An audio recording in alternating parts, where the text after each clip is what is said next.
Hi guys! For today's video mga guys, ito po yung aming ulam sa tanghalian ng ating pong sardinas, no? So siguraduhin po natin na hindi po siya expired, no? Bago po ito buksan.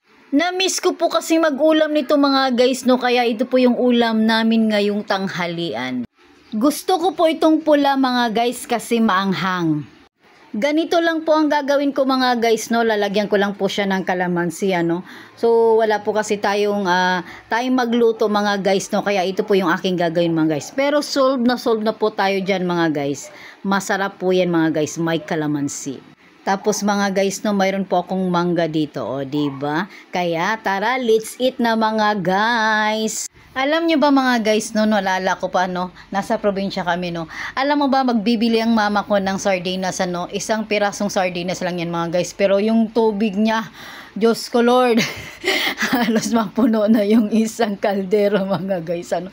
Kasi alam nyo ba mga guys, no, sabaw pa lang ulam na. So ganun talaga kami sa probinsya mga guys, no, kasi syempre ang hirap po ng buhay talaga sa probinsya, di ba?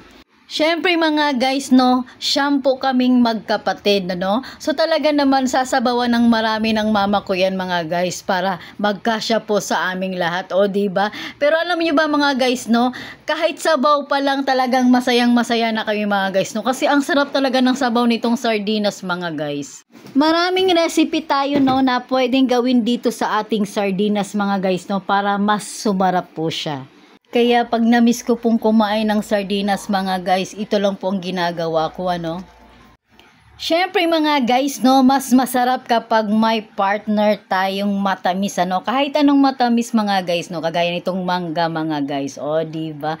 So nagkataon pa mga guys, no, na matamis po itong mangga. O diba, talagang solve na solve yung aking tanghalian, no, diba? Sardinas pa lang. Solve na mga guys. Masustansya pa siya. O, diba?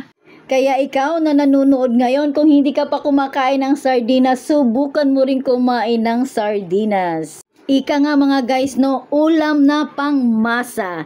Thank you for watching. Bye!